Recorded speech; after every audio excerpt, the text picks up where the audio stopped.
Hi guys, PJ here. Today we're taking a look at the new Forza 7 motorsport game. Now, being a Windows 10 game, it's been a bit of a pain recording it, to be honest. Overlays and stuff are tricky to work. So all I'm doing here while I'm talking to you is quickly going through all the options, showing you what they all are. I'm not doing this live, as you can see, because unfortunately I couldn't get my video overlay to work with the lovely Windows gaming system. Their recording toolbar seems to interfere with MSI overlays, Afterburner, stuff like that. But the good news is the game appears to be a very, very good, not port, but a very good version of it on PC. It seems to scale very well, and it also seems to look very nice. Indeed, playing it in ultrawide, which I will show you some gameplay later on, it looks phenomenal. You know, I left most of the settings on dynamic high settings, so it controlled the overall effect, but you know, the main theme was to keep it high and keep it at 60 frames per second. Does seem to have a bit of an issue with monitors that are running higher. For example, on my monitor's overclocked at the moment to 75 Hertz. It didn't like that at all. It crashed the game. The other things that crashed the game, like I say, were overlays. It doesn't like any overlays at all. I did manage to get a display working from MSI briefly, so there should be a frame rate counter in there, but it stays locked pretty much to 60 all the time. As well as the PC footage that I've managed to record, I've also got some Xbox One S footage running in HDR. Now, if you're a PC gamer, you'll know that HDR on PC is still a bit balked. It's still hit or miss whether you can get it working or not. I did have a dabble with it and got it working briefly on this version, but it crashed, so gave up on that rather rapidly, to be honest. HDR looks rather nice on the Xbox One S, and the game itself, to me, it's Forza 6. I think it's just a case of, yes, it's just another Forza. They've done a lot of them now, haven't they? Let's face it. The effects look good, the weather looks good, you know, the cars, they drive nicely. It's a good racing game, but so was Forza 6. I don't know, maybe the formula's going a bit stale. Maybe Microsoft need to look at other IPs. You know, the first party output is Gears, Halo, Forza, isn't it? And I think a little bit like Assassin's Creed they need a bit of a break and they need to change direction. Maybe Sea of Thieves, stuff like that, I don't know. But this particular game, what we're looking at right now, plays great, looks great, works really well on PC, not a problem. To give you an idea, I'm running an 8-core CPU and it's an 8350 at 4.2, and it was only at about 30% load evenly across all cores. Now, whether that's got anything to do with the fact that the consoles have got the little rubbish netbook CPU and the game is designed for that, maybe so. Some people that I know with Intel CPUs, even i7s and stuff, they're having to disable core 0. Okay, so they're going to Task Manager, yeah, disable core 0, and that will stop the stuttering 90% of the time. So if you've got stuttering, you're on an Intel CPU, try disabling core 0, because what happens is the game, for some reason, loads up core 0 and core 4. It's at either end and leaves the others running nothing. So it's a bit strange. It's a little trick that used to work in Forza Horizon, so try it if you're having trouble.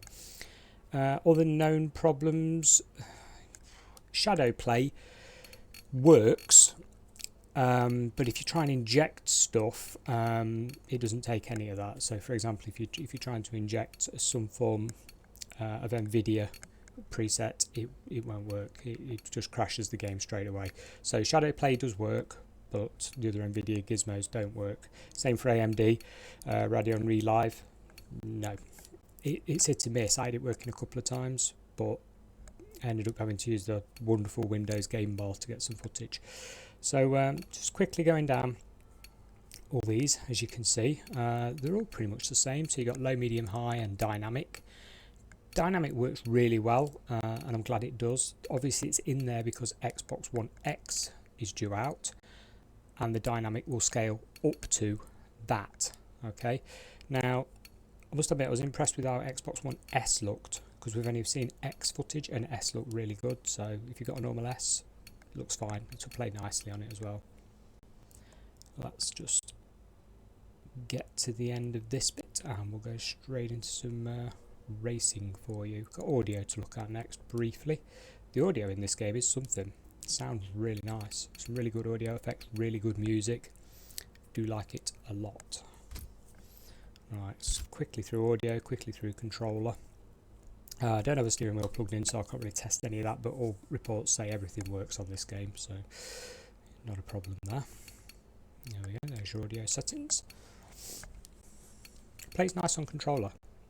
Much more than you can be said for Project Cars. Hey ho. We'll be testing Project Cars 2 very soon. As soon as it's released, I'll be buying that, giving it a try. Looks like the PS4 Pro footage that I've seen is fantastic. It holds 60 frames per second, so PC should hold 60 frames per second with ease, because obviously we're running a lot better CPUs than that console. On with some game footage. So here we are. This is Xbox One S footage, and it was in HDR, as you can see. Looks very nice, you know. Did notice a little bit, like you just saw there, a bit of stuttering, but I think that was because it was still loading all the assets in and everything. The actual gameplay, I didn't notice any stuttering at all, even on the wet tracks. Now I'm going to go through a couple of the races on Xbox One S. Yeah, I'll leave you to watch that, and then I'll go over to some ultra-wide, like I say, really high settings PC footage. See what you think. Overall, I think anybody that plays this game on any platform should not be disappointed. Like I say, if you've got Forza 6, you're going to think it's the same sort of thing, and that's what I thought. So it's just sort of an enhancement on 6. So yes, a true follow-on. However, maybe it needs a bit of a stir-up nowadays, Forza. We shall see. Truck racing's nice, but you had truck racing in 6 as well. I found the Porsche very difficult to handle, and I found the Nissan brilliant to handle. First time out, so this recording was literally me loading the game and playing it.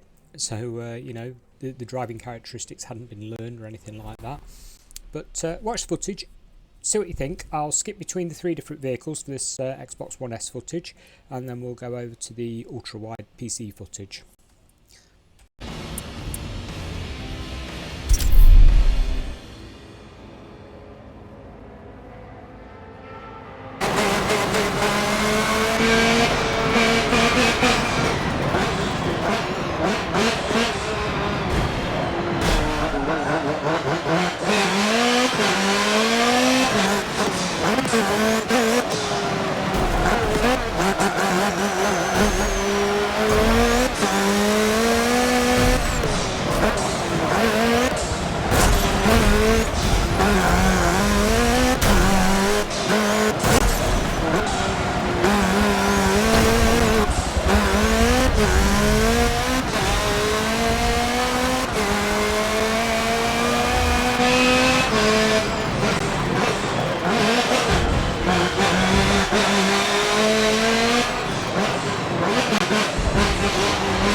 and onto the PC version. Now the PC version, like I mentioned earlier on, did have quite a lot of trouble. I initially had problems trying to download it because I didn't have the creator update for Windows, so I had to download the creator update. That caused problems in itself because I only had 14 gigabytes of spare space on my Windows 10 SSD, so I had to create a bit more space, jiggle things around a bit. In the short, it took 2 hours just to get the game installed and actually working. Thanks a lot, Windows Store. My word, I wish I'd copy Steam. Anyway, we got the game working, as you can see. It recommended a high dynamic preset for my system. Like I say, it's an old graphics card now. It's an R9 290X 4GB standard clocks, and it ran it very, very well. The minimum requirements for this game are, really low key. It's 2 GB cards, so there's not really a problem. It didn't have really high CPU usage, and I was GPU limited. It was running at 100%. It was flat out. So obviously the game is geared for the consoles, like I was saying, where your CPU usage is minimal. GPU, on the other hand, you guys with the GTX 1080s and stuff, you must be having a field day with this, running at 4K 60 frames per second with all the ultra effects. However, my display, I was very happy with it. It looked very nice, as you can see. Gameplay here, I'll switch between camera views so you can have a look. Nice reflections on the bonnets, nice and clear. Works very well. Very impressed. I'll leave you to watch the PC footage. I'll flip it between the bits and bobs that I've done, and I'll have another chat at the end of it all, see what we all think of it.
And there we go, guys. As you can see, it's really nice looking.